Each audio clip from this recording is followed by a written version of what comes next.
Welcome everyone to another wonderful episode here, Joel's Podiatry.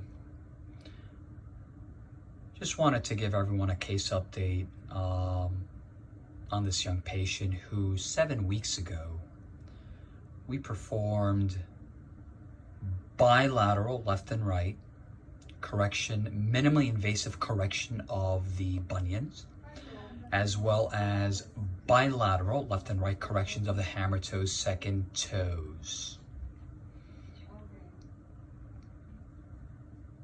Everything looks absolutely beautiful. When we talk about, and I'm just going to briefly just put this out there, when we talk about compliant patients, this is a compliant patient.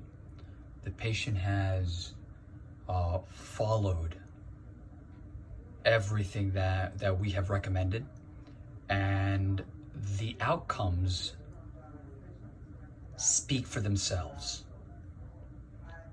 You know, there's still some residual swelling. Okay, mind you, it's only been 7 weeks. This is all swelling here. If I press on this, you guys will see it. This is all swelling. All swelling. There's still a lot of swelling. All of this is eventually going to be gone. And I will, like always, I will continue to provide updates. Same thing for the second toe. Same thing here. You can't even, at this point, you can't even see. Oh, I think, was it there, the suture? There was one little suture right there, one little suture here, one little suture here. Okay, same thing here, one here, and then one here. There was a tiny one here. You cannot see these little incisions. These are 1-stitch incisions, ladies and gentlemen. And again, the hammer toes, the incision is through the bottom. So you really can't see it. You can't see the incision. We continue to perform, you know, what I like to call the real minimally invasive procedures, techniques. What I mean by real is, you know, a lot of clinicians continue to advertise out there, you know, minimally invasive as, you know, well, you know, 1 centimeter, 2 centimeters. No. The way that we define minimally invasive, in this particular case, minimally invasive, you know, means minimally invasive. 1 stitch. That's how we define minimally invasive. Not a 1, not a 2 centimeter incision. That's an open incision.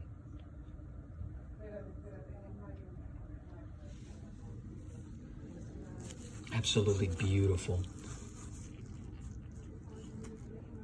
I'm gonna definitely post a before, after, and then obviously this video in between. As always, www.jawspodiatry.com, Instagram, Dr. Tojam, Jaws Podiatry, Facebook, and last but not least, our YouTube channel, Jaws Healthcare. Again, I want to remind everyone, these procedures are not a walk in the park in respect to anything after the procedure. Am I correct?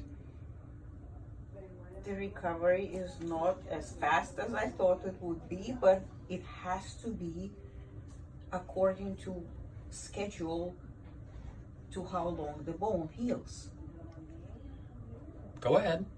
Is there anything else that you would like to share with the world in respect to, you know, obviously you have been a wonderful patient, someone that understands, you know, everything that we've done. If there are people out there in the world that may want to pursue this type of surgery, what would you say? I would say this is the best procedure there is, but you have to be realistic about recovery time. Did everyone hear that?